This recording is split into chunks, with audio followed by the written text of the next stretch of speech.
Hey, how's it going, guys? My name is Chris, And I'm Luke. and we're going to be starting off the Field in Faith podcast here, which is our first episode, which obviously I'm just kind of a host, and Luke here is the founder of Field in Faith. And so we're going to kind of discuss what Field in Faith is, the vision of everything, and how it's going to impact fathers, mentors, the world. What else are we going to be talking about? Yeah, we wanted to create a podcast that was something a little bit different. You know, it's about field, faith, and family. So we'll talk about cool hunting and fishing stories and things we've done. We'll talk about things of the Bible and principles that we believe in and things that we look towards. And then, obviously the family aspect. I think one of the things that's unique about us is we have this community of guys that are so tight knit. And that's really what we want Field and Faith to be, is a group of men that go through life together, period. Yeah. And I mean, we've been friends since we were in high school. We've done ministry together. We've done youth group, college group, all these things. And then what was it? 2019, God put this on your heart to kind of start an organization. And this is where Field and Faith is currently at in 2023. Yeah, it was really unique. The second time, or really technically the first time I've ever actually heard God audibly speak to me while sitting in the middle of a sermon.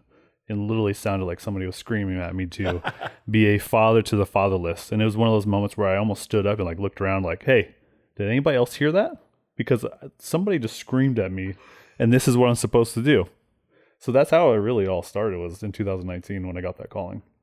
That sounds terrifying. It really was. But humbling at the exact same time, because it's I think for a lot of people, especially when they say they hear the voice of God, you see it all the time in scripture and stuff like that, how people respond to it. And I think it's probably more authentic to say that you responded in the exact same way most of the Bible characters did, which is fear and trembling, what is happening to me right now, rather than oh yeah, that was the word of the Lord. Totally. Every Bible story, every angel that comes down, do not be afraid. Yep. 100%. It was terrifying.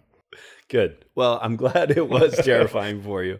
But that happened in 2019. It's 2023 now. And, we are right at the beginning of this thing. We are just starting Field in Faith. The organization is getting rolling. We got our 501c3 kind of officiated not too long ago. You've already been on another podcast. Which one was that? Yeah, First Adam, which is a really cool podcast for guys. Yeah. So been on that one. And then we're trying to get this story out to as many people as possible, especially in Phoenix, Arizona, which is where we are located. We are working with kids who are without a father, which is your story. Yeah, it's really unique. I lost my father as a kid when I was 8 years old, and it's one of those things you kind of hear and you talk about, and there's so many different aspects of what a fatherless person means. My dad died. Some kids just are in a home of divorce and the father has left or has disappeared, or there's some cases where the mom doesn't know who the father actually is. Or it's, one of those other areas where a dad is so career driven, which I know I've dealt with myself, of constantly being stuck in a career and not having time at home. There's those kids too that really just need that extra time with a fatherly figure. Yeah. And when we looked at it, we just got done making our intro video for Field and Faith. You can always check that out on our website, fieldfaith.org. But we just went into the statistics of things, and I had never dived into it. I've been in education for most of my life. I've met and taught kids who were fatherless. You see the need of those individuals every single day in the classroom. But I didn't realize probably how much more there were in the classroom that actually weren't talking about it. But their lives were reflected of kind of the struggles of not having somebody in their life, investing in them, teaching them, showing them how to do some things. And, it's a different lifestyle growing up, because for me, obviously, both my parents are still married to this day. My dad's been an amazing influence in my life. And so I realized what he's done. But what Field and Faith has done is something that my dad never taught me. And those were the things that I had to learn later on in life. And it was from men who invested in me that were not my father, but were willing to take me out and teach me how to hunt, teach me how to fish, teach me how to do those things, because that wasn't my dad. My dad did sports. And so as later on in my life, I realized like, oh, I need this. This is something that I enjoy doing because sports became less of an issue. And so we end up seeing these things kind of grow and develop. And that's what Field and Faith is. And so I'm going to have Luke kind of explain the nit and gritty of Field and Faith and what the purpose is behind it and what are the demographics and people that we're willing to impact. Totally. Yeah, so Field and Faith is for fatherless young men. So obviously we've talked about what that could mean for a multitude of different things. And then soon we're going to be working with teens in foster care as well. But what we wanted to do was create an outlet for these kids. You know, growing up without a dad myself, I was obsessed with fishing and watched fishing shows on Saturday mornings like Emeril Lagasse, Bill Dance Outdoors Fishing, and cartoons. That was my Saturday morning routine. And like I wanted to fish every minute and every chance I could. I looked at Bass Pro Shop catalogs all day long. We didn't have Bass Pro Shops in Arizona for the longest time, so I remember my first time going in one and being just blown away by it. But you watch these shows and you see how these guys fish and do these things, but it was so different because we're in Arizona and things are just different. And you have all these guys doing East Coast stuff and techniques are different, style is different, the fish are different, everything about it is different. So trying to grow up that way and learn how to do that stuff was hard. So we wanted to give an option and an outlet for these kids to be able to learn these things that would be traditionally passed down by a father. Take him hunting and showing him specifically how to hunt for different species and the importance of the species in the areas they grow up in the land that they live, the carrying capacity and the importance of conservation within that. You know, we want to teach them how to fish and not just take them out with a bobber and a worm because, yeah, that catches fish, but you don't know what you're going to catch and it doesn't always work. So we wanted to teach them how to catch trout in trout streams and trout lakes and how to catch bass and take them on camping trips, show them how to set up a tent and why we set up tents this way in these areas and how to dig a hole to go to the bathroom in the woods. You know what I mean? Like these are things like, yeah, it's not the greatest thing pooping in the woods, but it's an experience and a thing you will always remember. And we wanted to create memories for these kids that they will always fall back on and be able to get away from the societal aspects of what being a man and having to constantly go. But you don't have to. You can go in the woods. You can get away, you can relax, and you can be a kid. Well, I'm going to stop you right there because you said like one of my greatest memories is pooping in the woods. Like this probably will get edited out, but I'm going to just tell this story because it is top 3 best poop stories of my life. Was camping. I was kayaking on the border of US and Canada. And the lake that we were kind of on had this amazing sand dune, but you can't go to the bathroom. Like, and this is one of the things that we'll teach is you can't go to the bathroom within like 100 yards of a freshwater system. So you don't want to pollute the water, especially if you're going number 2. And so in order to get away from the water, I had to hike this massive sand dune. And when you wake up in the morning and you immediately got to go to the bathroom, to work that hard in a sand dune going up, it just like each step was terrifying. But the fact that I got to the top and it was still like the sun was rising, dug my hole, and I just sat there and let loose. But just as the moment was happening, a sunrise came up over this lake and it was the most beautiful poo of my life. And like the work for it, like obviously you wake up in the morning, you just go to the toilet. But that right there was a life-altering poop for the beauty that it was because I was waking up with nature. And so don't tell me that can't be something that you always, because I will never forget that poop. And who would have thought we'd be hearing that as our first outdoor story? There'll be many, but the fact that you said like, oh, digging a hole, but it's such a vital portion because I would even just say this. I would say kids and adults, men, we're more and more disconnected from nature than I think we have been a lot in the past. And we see these trends, especially within society, of people who are like wanting to completely disconnect from cities. Like the idea of trying to buy land and live off of it is like more popular now than it ever has been, which is why like land is crazy priced right now. But I think it's the essence of most men's desire to connect with nature, to be a part of it, which I think is one of the best parts about Field and Faith, is it gets young people out there for the first time. and it gets people who have been out there an opportunity to schedule something to invest in the next generation and invest in kids who have never experienced this, which is a huge aspect of society and growth and making this world a better place. Yeah, I think it's especially one of those things too when you look at Genesis. God literally scooped up the dirt and breathed life into us and created man. So like we have this connection to the earth and the creator of it. And we were also called, Adam and Eve were called in the Garden of Eden to like take care of these animals and be stewards of the land. Like we are so connected to the land because of the aspect of the creator. And that's one way of connecting with God.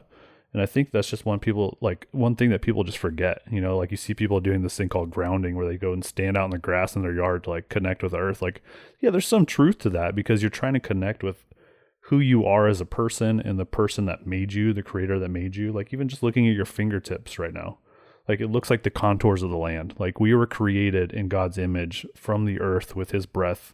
And we're meant to be in the outdoors to have time with him. Yeah, and you bring up a good point with Genesis is the second half of what we are talking about with Field and Faith is the actual faith component. And not only is it meant for man to connect with nature, I think it is simply the best place in the world to connect with God. And we've both been Christians for a very long time. We were both saved you grew up more in the church than I did. Yeah, I grew up in the church, but, through high school and dealing with the fatherlessness and really kind of getting into drugs and alcohol and addictions, I really left faith because I was really just on a really terrible path of trying to take my own life, that I really didn't jump back into it and really start to dive into it, what it really meant until I think I was 21-ish, 22. Yeah.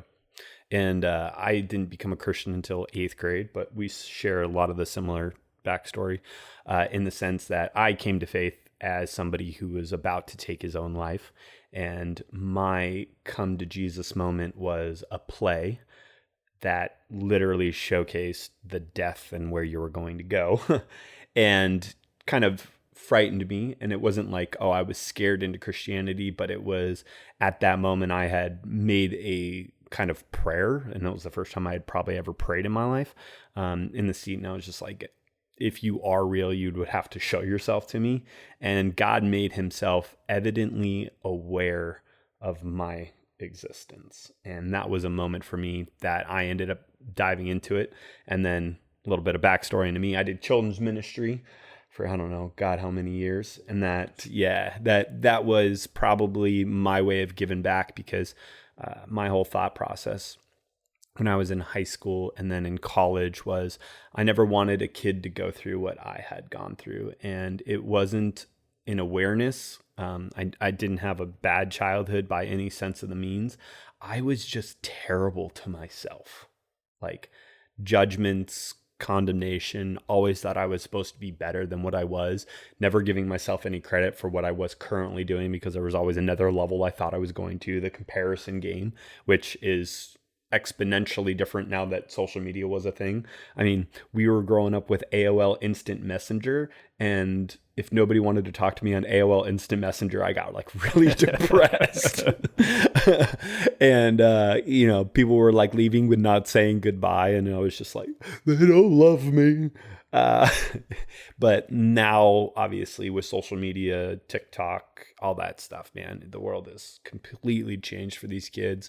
And I think the outdoors and what the avenues for these kids can be, it's going to be quite amazing, especially with how we're going to develop some things with Field and Faith, which I want you to go into because we've already done some things. We've gone, hiking?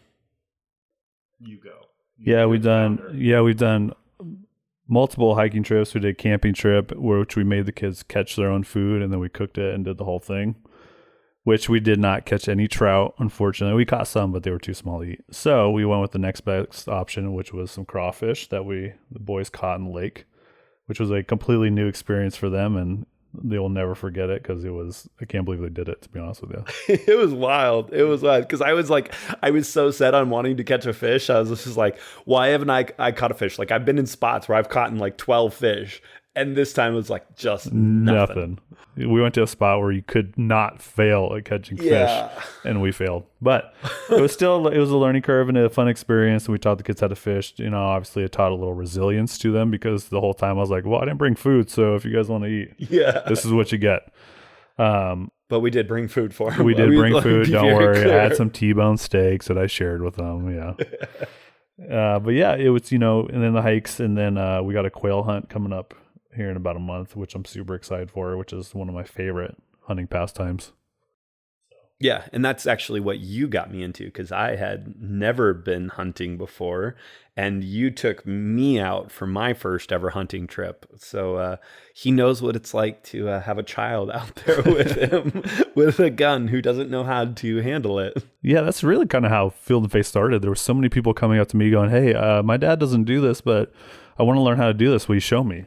And so that's kind of how this has evolved over the years. It's like so many young men and just men in general, like, hey, I don't know how to do this, but I'm very intrigued by this and I want to learn how. And that's really how it started. And I remember taking Chris out for the first time, and just, I was like, all right, dude, they're literally in this bush 10 yards away in front of you.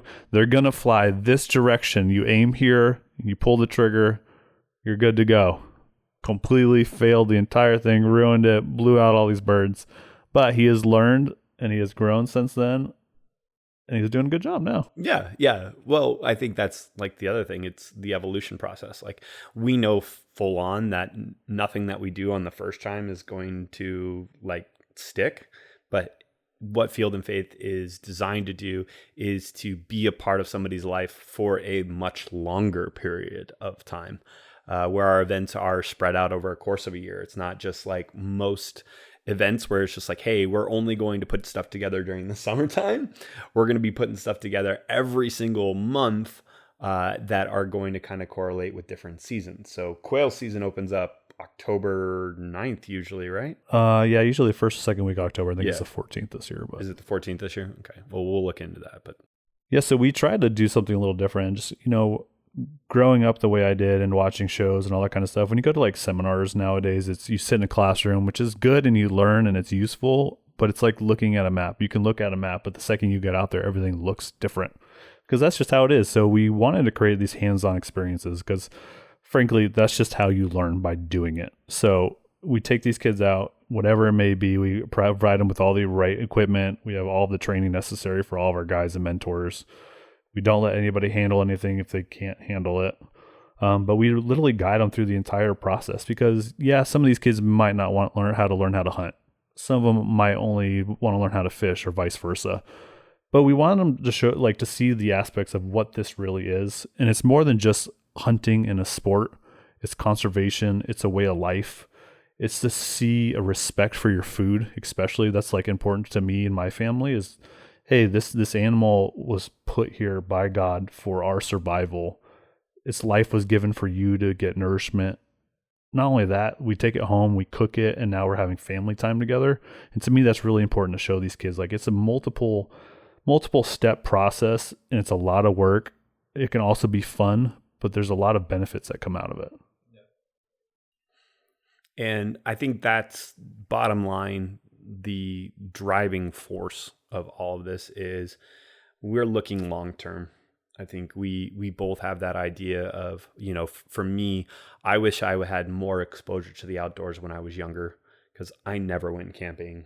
I never went fishing. All these shows that you're talking about, I have no idea what in the world you're talking about, because they don't exist in my mind, because I had baseball practice, I had soccer practice, I had golf practice, 4 days a week, 5 days a week. And then on the weekends, I was always doing competitions.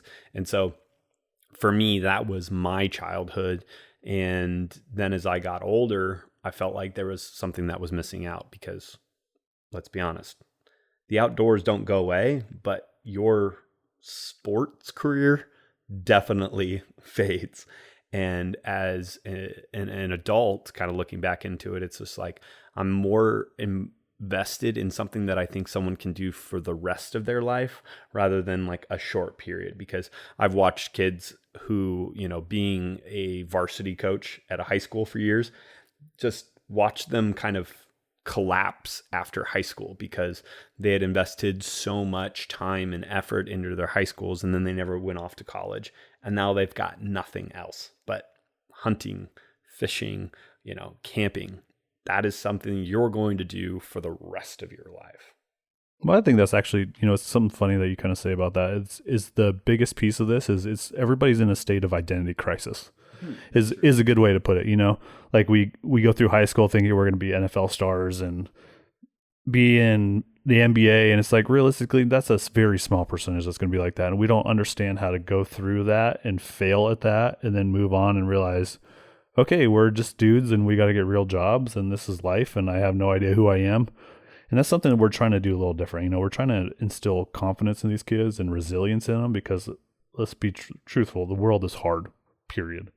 So we want to build that in them. But also one thing we want to teach them is like who their identity is in Christ. But we also want to show them like what it means to be a man.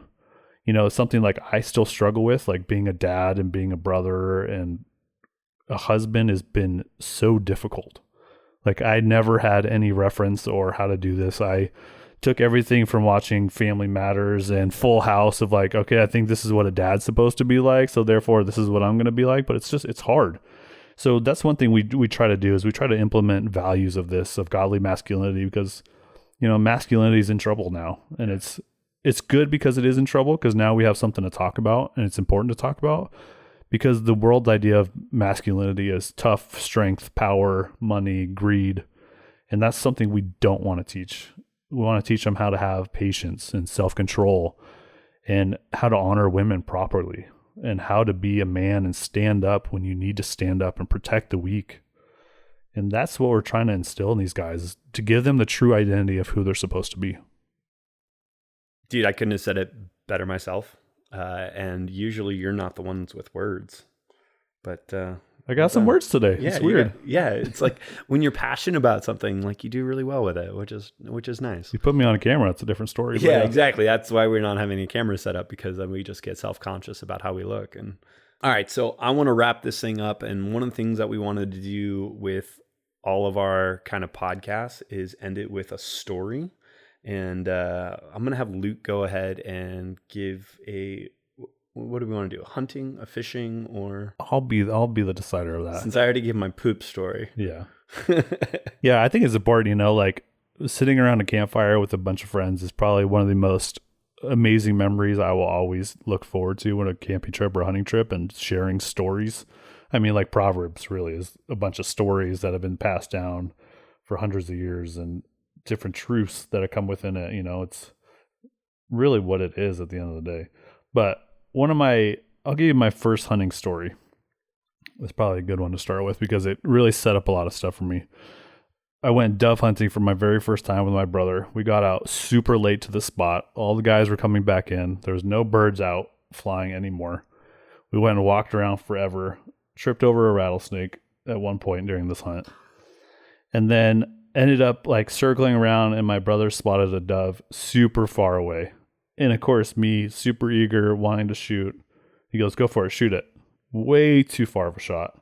Shoot it, I wing it, it falls to the ground. Go over there to collect the dove. Still alive. Still alive. I have no idea what to do. I'm freaking out. And my brother's like, you got to kill it. And I'm just like, I don't know how to do this, man. I can't do this. I don't even remember how old I was. I was probably in high school. So I had to go and end his life the fastest way that I could, which I'll keep it PG on here. Popped it off real quick. Mm-hmm. And from that moment on, I shot one dove that day. And from that moment on, I was like, I will never make that shot again. Because one, that animal had to suffer, which made me feel terrible. Two, it taught me that I will only take a shot if it's the right shot. And that's one thing we try to teach too, is like, if you're going to take a shot, make sure you are ready and fully prepared to do this so no one suffers. Yeah. I think the most important thing, is what we do teach is gun safety. And, know that there's an endless amount that something can travel. And if you're not aware of your surroundings or where things go, you're thinking on a whole different plane. And that is like an honest to God, like I think a great analogy for life is like, it's not just about what's right in front of you. It's also about what's ahead, what's in a farther distance, because if you don't hit the mark right now, it doesn't mean it can't hit something later on. And that can be very dangerous, or that can be something that is like a good thing in life. So totally. Good advice. So, hey, thank you guys so much for listening to us today. We'll be back again in a few weeks. We're going to be doing these every 2 weeks, putting these things out. And so we'll be back, and we hope you guys have a fantastic day. Head on over to fieldfaith.org to check out more details. If you are interested, you can email Luke at info@fieldfaith.org. That's down there at the website as well. And one of the other things is, we just kind of got to say it, is we are a 501c3, and we operate only on donations. Yeah, so please reach out if you can. You know, obviously everything goes back to state tax credits, and you can get money back on your tax returns. This goes straight to, you can either pay the state or you can pay us. It's kind of really how it breaks down to. So who do you trust your money more with, the 501c3 or the state? Yeah. And so we just thank you guys. If you are a donor, thank you. And we'll see you guys next time on the podcast. Yeah, share with everybody. You know, we want this podcast to be kind of, it's around being for men mostly, but you know, share it with women too. Like, hey, single moms that are out there with young boys or teenage boys that are having a hard time, listen, get him to listen, understand what he's going through, and we'll do our best to kind of share insight of what our brains are thinking as men and fatherless men at that. Awesome. All right, guys, have a good one. All right, see you later.